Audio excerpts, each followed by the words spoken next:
విదేశాల్లో చదవాలనుకుంటున్నారా? అయితే విదేశ్ కన్సల్ట్ ని సంప్రదించండి. మేము ఇక్కడ చిక్కడపల్లి లైబ్రరీ నుంచి కొంతమంది వెళ్ళినాం. అక్కడ ఓయూ పోతే మమ్మల్ని తీసుకుపోయి ఓయూ పోలీస్ స్టేషన్లో కూర్చోబెట్టరు. ఎందుకు తెచ్చారంటే వాళ్ళు అంటే సమాధానం చెప్పట్లేదు. కూర్చోబెట్టుకొని సాయంకాలం వదిలిపెట్టినారు. అంటే ఇప్పుడు కాంగ్రెస్ అనేది ఇది అంటే ఎలక్షన్ల మూమెంట్లో ఇచ్చినటువంటి హామీలన్నీ నెరవేర్చాలని మేము అడుగుతున్నాం. ఎందుకంటే ఇప్పుడు ఉద్యోగ నోటిఫికేషన్లో చాలా లోపాలు ఉన్నాయి. అవి మాకు అంటే సరి చేయవలసిన అవసరం ఎంతైనా గవర్నమెంట్ పైన ఉంది. ఫర్ ఎగ్జాంపుల్ ఈ సీఎం రేవంత్ రెడ్డి ఏమంటున్నాడంటే నాణ్యమైన విద్య అని చెప్పేసి చెప్తున్నాడు.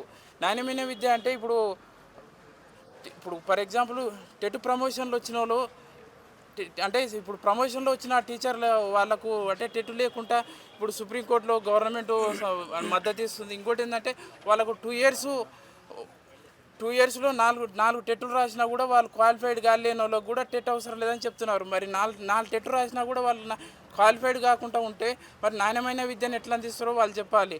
ఇంకోటి ఏంటంటే 1 ఇయర్లో 2 లక్షల ఉద్యోగాలు అన్నాడు రేవంత్ రెడ్డి. మరి మాకు నిన్న చాలా ఆశలతో పోయినా మేము నోటిఫికేషన్లు వేస్తాడన్న ఉద్దేశంతో మాకు ఫిబ్రవరి అంటే జాబ్ క్యాలెండర్ అన్నాడు. జాబ్ క్యాలెండర్ అని చెప్పేసి గతంలో మాకు బాండ్ పేపర్లో అంటే గతంలో అన్ని పేపర్లో ఇచ్చిండు. నిన్న జీవో తీసుకొచ్చి 1000 కోట్లు అని చెప్పేసి జీవో తీసుకొచ్చి చూపించిండు. అది ఎంతవరకు అవుతుందో తెలియదు. నిన్న మొత్తం ఓయూలో మొత్తం పోలీసు వాళ్ళతోనే నింపిపోయారు. ఇంకోటి ఏంటంటే నోటిఫికేషన్ ఇప్పుడు గవర్నమెంట్ అనేది నిరుద్యోగులకు తెలంగాణ సమాజానికి ఉపయోగపడేటువంటి నిర్ణయాలు తీసుకోవాలి. తెలంగాణ ఇప్పుడు కాంగ్రెస్ ప్రభుత్వం వచ్చిన తర్వాత టీఎస్ ఉన్నదాన్ని టీజీగా మార్చి జీవో తీసుకొచ్చిర్రు. తర్వాత తెలంగాణ తల్లి విగ్రహాన్ని మార్చిర్రు. తర్వాత ఇది తెలంగాణ ఉద్యమానికి అడ్డుపడ్డటువంటి వ్యక్తుల యొక్క విగ్రహాలు పెట్టడానికి ప్రమోషన్లు అంటే అనుమతులు ఇస్తున్నారు. కానీ తెలంగాణ నిరుద్యోగులకు 30 లక్షల నిరుద్యోగులకు ఉపయోగపడేటువంటి 46 జీవో అంటే మార్పు చేర్పు చేయాలి. 29 జీవోని తీసేయాలి. తర్వాత 108 జీవో తీసేయాలి. అంటే డిఎస్సిలో వాళ్ళకు అంటే 70% ప్రమోషన్లు ఇస్తున్నారు, 30% మాత్రమే ఇస్తున్నారు. దీనివల్ల బీడీ వ్యక్తులు చాలా లాస్ అవుతున్నారు. దీని గురించి 30 లక్షల నిరుద్యోగులు ధర్నాలు చేస్తున్నారు, అన్నీ చేస్తున్నారు. అయినా కూడా ప్రభుత్వం పట్టించుకోవట్లేదు. కాకపోతే వాళ్ళు అనవసరమైన విషయాల మీద ఫోకస్ పెట్టి దాన్ని ఫేమస్ చేసుకుంటున్నారు. ఇంకోటి ఏంటంటే యూనివర్సిటీకి వచ్చిండు. యూనివర్సిటీకి వస్తే ఓయూ ఒకటి ఇప్పుడు 12 యూనివర్సిటీలు ఉన్నాయి మన తెలంగాణలో. అదొక్కటే యూనివర్సిటీ కాదు కదా. యూనివర్సిటీలో ఇంకోటి ఏంటంటే మన తెలంగాణ సమాజంలో ఉన్నటువంటి సమస్యల పైన మన పరిశోధన జరగాలి. అంతేగాని ఇంటర్నేషనల్ స్థాయి యూనివర్సిటీని తయారు చేస్తా అక్కడ జరిగేటివి అది చేస్తా అంటే మన సమస్యలు పరిష్కారం కానీ మనం డెవలప్ కాము. మీడియా మిత్రులకు అందరికీ నమస్కారం. నిన్న జరిగిన ఓయూ ఉస్మానియా యూనివర్సిటీలో ముఖ్యమంత్రి రాష్ట్రంలో 30 లక్షల మంది నిన్న ఎదురు చూస్తున్నారు. ఏంటంటే జాబ్ నోటిఫికేషన్ గురించి. రాష్ట్రంలో ఉన్న నిరుద్యోగ విద్యార్థులకు అందరికీ ఈ వేదిక ద్వారా మేము చెప్పదలుచుకుంది ఒకటే, ఏంటంటే కొంతమంది ఏదో రాజకీయ స్వలాభ కోసం అంటున్నారు. నిజంగానే మీరు రాజకీయ స్వలాభ కోసం మేము చేస్తున్నామా? ఎందుకంటే 35 లక్షల మంది నిరుద్యోగులు ఒకసారి ఆలోచన చేయాలి. అడగంది అమ్మాయిన పెట్టదు. మన సమస్య, మన నోటిఫికేషన్ మన ముందుకొచ్చి మనం అడగపోయింది ఏ గవర్నమెంట్ కూడా పట్టించదు. గతంలో గవర్నమెంట్ కావచ్చు, ఇప్పుడు ప్రస్తుతం ఉన్న గవర్నమెంట్ కావచ్చు. ఎందుకంటే ఈ నిరుద్యోగుల వల్ల వచ్చిన ప్రభుత్వం అని వీళ్ళే 1కి 4 సార్లు ఈ ముఖ్యమంత్రి గారే చెప్తున్నారు. నిన్న వచ్చారు సీఎం రేవంత్ రెడ్డి, అక్కడికి వచ్చి ఏమని మాట్లాడుతున్నారు. సార్ కాసిం సార్, మీరు అన్నీ తెలిసిన వారి మీ కాసిం సార్, అక్కడ ఒకప్పుడు 1960లో ఈ ఆర్ట్స్ కాలేజీ మెట్లు ఇందిరాగాంధీ ఎక్కారు. తర్వాత ఇప్పుడే మళ్ళీ ఇదే రేవంత్ రెడ్డి ముఖ్యమంత్రి వచ్చారని మాట్లాడుతున్నారు. సార్, ఒక మేధావిగా మేము చాలా గౌరవిస్తున్నాం. నిజంగానే మీరు అక్కడికి వచ్చిండు నిరుద్యోగులు ఏమని చెప్తారని ఆశలతో మేము అక్కడ చూస్తున్నాం. కానీ అక్కడ ఏం లేదు. అందరూ పోలీసుల బందోబస్తుతో నిరుద్యోగుల్ని ఎక్కడికట్టి బంధించి మీరు సభని నిర్వహించుకున్నారు. తర్వాత మేము చూస్తున్నాం, మీకు సహకరిస్తాం, మేము ఎటువంటి ఇష్యూస్ చేయము అని కూడా మేము చెప్పి మేము ఆడ ఆశతో ఎదురు చూస్తున్నాం. కానీ మా ఆశ నిరాశ అయిపోయింది. ఇప్పటికైనా 30 లక్షల మంది 35 లక్షల మంది నిరుద్యోగులు అందరూ కలిసి మనకిచ్చిన 2 లక్షల హామీ ఉద్యోగాన్ని మనం ఖచ్చితంగా పోరాటం చేసి సాధించుకోవాలి. అదేవిధంగా ఇదే సిటీ సెంటర్ లైబ్రరీ కాడ మీ జాతీయ నాయకుడు రాహుల్ గాంధీ అనే అతను ఇక్కడికి వచ్చి మాకు ఆ రోజు 2 లక్షలు మీరు మీ కాంగ్రెస్ నాయకులు నమ్మకపోతే మీ జాతీయ నాయకుడిని తీసుకొచ్చి ఇక్కడ మా నిరుద్యోగులు నమ్మించారు. ఇదే సిటీ సెంటర్ లైబ్రరీకి మీరు అప్పుడు చాలా మంది వచ్చారు కాంగ్రెస్ నాయకులు. వాళ్ళ పేర్లు అవసరం ఉంది, వాళ్ళ మనస్సాక్షికి తెలుసు. వాళ్ళు వచ్చి మాకు ఏమన్నారు ఆ రోజు, మీరు 6 నెలలు మీ బుక్కులు పక్కన పెట్టండి, మీ 6 నెలలు కానీ మీరు బుక్కులు పక్కన పెట్టి వాళ్ళ ఉద్యోగాలు ఊడగొడితే మీకు ఉద్యోగాలు వస్తాయన్నారు. ఖచ్చితంగా మిమ్మల్ని నమ్మినాం. మీ 6 నెలలు మీతోనే మీ బుక్కులు పక్కన పెట్టి మీతో తిరిగినాం. కానీ ఈరోజు మాకు జాబులు రాలే, మీకు జాబులు వచ్చినాయి. వాళ్ళ జాబులు ఊడగొట్టినాం, వీళ్ళకి జాబులు వచ్చినాయి, మాకు జాబులు రాలే.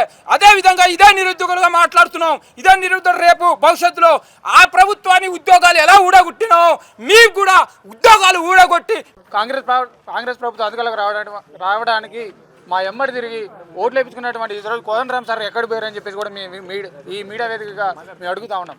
ఎందుకంటే అంతకుముందు మాకు ఏ సమస్య ఉన్నా కోదండరామ్ సార్ పిలిపించుకొని మీడియా సమావేశం పెట్టి ఉద్యోగులకి ఏ ఇబ్బంది వచ్చినా ఉద్యోగులకు సంబంధించిన ఏ కావాలని నా దగ్గర అని చెప్పిన కోదండరామ్ సార్ గారు ఈరోజు ఎందుకు స్పందించట్లేదని చెప్పేసి మేము అడుగుతా ఉన్నాం.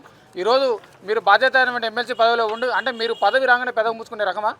ఈ కోదండరామ్ సార్ అయితేనేమి, బల్మూరి వెంకట అయితేనేమి, రియాజ్ అయితేనేమి, వీళ్ళందరూ కూడా ఆ రోజు చిక్కడపల్లి లైబ్రరీకి వచ్చి మీరందరూ 3 నెలల పాటు బుక్కులు పక్కన పెట్టి మా కాంగ్రెస్ పార్టీ తరఫున ప్రచారం చేయండి, మన ప్రభుత్వం అధికారంలోకి రాగానే ఉద్యోగ నోటిఫికేషన్ విడుదల చేస్తాం, లేదంటే మీరు వచ్చి డైరెక్ట్ మమ్మల్ని అడగొచ్చు అని చెప్పేసి ఆ రోజు మాకు హామీ ఇచ్చిపోయిన ఈ దొంగలు ఈరోజు వీళ్ళు ఎందుకు అవపడలేదని చెప్పి నేను ప్రశ్నిస్తూ ఉన్నా.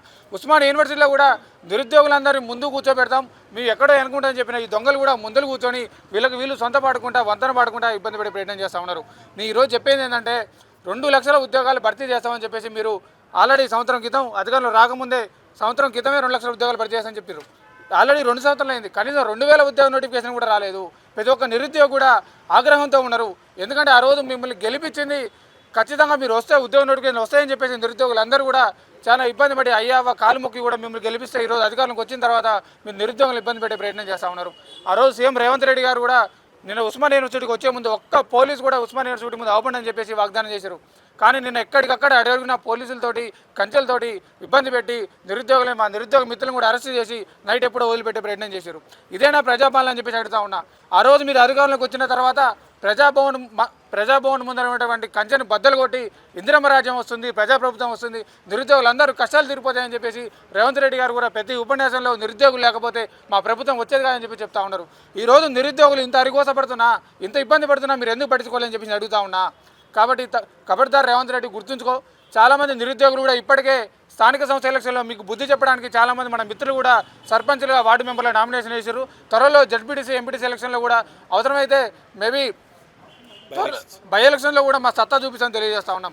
ఎందుకంటే ఈరోజు ఎంత ఇబ్బంది పడుతున్నా మీకు తెలియాలి. చిక్కడపల్లి లైబ్రరీ 5 రూపాయలు భోజనం చేసుకుంటూ చాలామంది ఇబ్బంది పడుతూ ఉన్నారు. ఇటు హాస్టల్ ఫీజులు కట్టుకోలేక, రూమ్ రెంట్లు కట్టుకోలేక, స్టడీ హాల్ ఫీజు కట్టలేక, ఇక కోచింగ్ సెంటర్లో ఫీజు దందా అయితే మామూలు దందా కాదు. అది గ్రూప్ 2కి 50,000 అంట, గ్రూప్ 1కి ₹1,00,000 అంట. ఇక సివిల్ సబ్ పెడతలకైతే వరిష్ట రాజ్యం. దీని మీద కూడా కమిటీ వేయాలని చెప్పేసి ప్రభుత్వాన్ని కోరుతా ఉన్నా. ఎందుకంటే ఎంత ఇబ్బంది పడుతూ ఉన్నాం, నిరుద్యోగుల ఆవేదన, నిరుద్యోగుల బాధ మీకు కళ్ళారా చూస్తున్నాం. కాబట్టి సుమారు ఈ ప్రభుత్వం వచ్చిన తర్వాత కూడా ఒక 10 మంది నిరుద్యోగులు కూడా ఆత్మహత్య చేసుకొని చనిపోవడం జరిగింది. ఎందుకంటే వాళ్ళ మనోవేదన ఎవరు చెప్పాలో అర్థం కావట్లే. ఎట్లా అయిపోయిందంటే ఒక ప్రభుత్వ ఉద్యోగం లేకపోతే ఊర్లలో వాడు సచ్చిన సేవంతో సమానంగా చూస్తూ ఉన్నారు. ప్రభుత్వ ఉద్యోగం లేకపోతే అంటే చాలామంది నిరుద్యోగులు కూడా ఇంటికి పోలేక, ఇంటి దగ్గర మొహం చూపించుకోలేక చాలా ఇబ్బంది పడుతూ అవుతూ ఉన్నారు. మేము ఒకటే డిమాండ్ చేస్తూ ఉన్నాం. ఈరోజు ఎస్ఐ అండ్ కానిస్టేబుల్ సంబంధించిన అభ్యర్థులు కానీ, గ్రూప్స్ అభ్యర్థులు కానీ, డిఎస్సీ వాళ్ళు కానీ, పవర్ సెక్టర్ సంబంధించిన వాళ్ళు కానీ మీరు ఇచ్చిన జాబ్ క్యాలెండర్ ప్రకారం నోటిఫికేషన్ లేదని చెప్పి మేము అడుగుతా ఉన్నాం. మాకు సీఎం రేవంత్ రెడ్డి గారి మీద నమ్మకం లేదు. ఎందుకంటే వారు ఫస్ట్ నుంచి ఏదో వేరే పార్టీలో ఉండి ఇప్పుడు వచ్చారు. కానీ కనీసం డిప్యూటీ సీఎం బట్టి విక్రమార్క గారి మీద నమ్మకం ఉంది. వారు కూడా 2 సార్లు జాబ్ క్యాలెండర్ పెట్టి వారు కూడా మమ్మల్ని మోసం చేసే ప్రయత్నం చేస్తూ ఉన్నారు. కాబట్టి ఇప్పటికైనా చెప్తా ఉన్నాం, ఆల్రెడీ నిరుద్యోగ నిరసన శాఖ మీకు నిన్న ఉస్మానియా యూనివర్సిటీలో తగిలింది. సుమారు 2,000 మంది నిరుద్యోగులు అందరూ కూడా సీఎం డామ్ మా ఉద్యోగ నోటిఫికేషన్ ఎక్కడా అని చెప్పేసి కూడా అందరూ అరిస్తే నువ్వు తోక ముడుచుకొని పారిపోయే ప్రయత్నం చేసినావు. కాబట్టి ఇప్పటికైనా గుర్తుపెట్టుకో, నిరుద్యోగులు ఇప్పటికే చాలా ఇబ్బంది పడుతూ ఉన్నారు. త్వరలోనే ఉద్యోగ నోటిఫికేషన్ విడుదల చేసి నిరుద్యోగులకు మీరు అండగా ఉండాలని చెప్పేసి నేను కోరుతా ఉన్నా. సార్ 45 నిమిషాల స్పీచ్ ఇచ్చిండు. 45 నిమిషాల్లో ప్రతి సెకండ్ మేము ఎదురు చూసినాం మా జాబ్ నోటిఫికేషన్స్ గురించి కానీ, జాబ్ క్యాలెండర్ గురించి కానీ ఏమన్నా ప్రకటిస్తాడేమో అని. అక్కడే 5 గంటలు ఎండలో నిల్చొని మరి మేము ఆయన స్పీచ్ అంత తిన్నాం. కానీ ఒక్కసారి కూడా జాబ్ నోటిఫికేషన్ గురించి కానీ, జాబ్ క్యాలెండర్ గురించి కానీ ప్రకటించారే. ప్రభుత్వాన్ని చెప్తే ఏంటంటే మనిషి చేసిన మంచి మర్చిపోతాడేమో కానీ చేసిన మోసం మర్చిపోడు. మీరు ఇదే విధంగా కంటిన్యూ చేస్తే దీన్ని మీకు మీరే ఎఫెక్ట్ అవుతారు. మేము నిస్సహాయులం, మిమ్మల్ని ఎదిరించేంత ధైర్యం మాకు ఉండకపోవచ్చు. కానీ మాకు డాక్టర్ బిఆర్ అంబేద్కర్ గారు ఇచ్చిన గొప్ప ఆయుధం ఓటు అనేది ఉంది. దాంతో మిమ్మల్ని వచ్చే ఎన్నికల్లో గెలవకుండా చేస్తాం. మిమ్మల్ని కూర్చోబెట్టిందే మేము, మిమ్మల్ని అక్కడికి తీసుకెళ్ళిందే మేము, మళ్ళీ దించడం కూడా మాకు తెలుసు. ప్రతి నిరుద్యోగి 30 లక్షల మంది నిరుద్యోగులు 2 సంవత్సరాల నుంచి ఎదురు చూస్తున్నారు. ఇంతవరకు ఒక్క నోటిఫికేషన్ రాలేదు. పాత ప్రభుత్వం ఇచ్చిన నోటిఫికేషన్లకు మావి అని చెప్పుకుంటూ అవే చెప్పిన మాటలే తిప్పి చెప్తారు. ఒక మాట 100 సార్లు ఒక అబద్ధం 100 సార్లు ఆడితే నిజమైంది అన్నట్టుగా చెప్పిన మాటనే తిప్పి చెప్తారు. అది ఎట్టి పరిస్థితుల్లో మంచిది కాదు. అది మీ చెడుని మీరే కొని తెచ్చుకుంటారు. ఇప్పటికైనా జరిగిందో జరిగిపోయింది, అది వదిలేసి ఇప్పటికైనా మీరు నోటిఫికేషన్స్ ఇవ్వండి, మా నిరుద్యోగుల జీవితాలని ఆదుకోండి అని ప్రభుత్వాన్ని కోరుకుంటున్నా.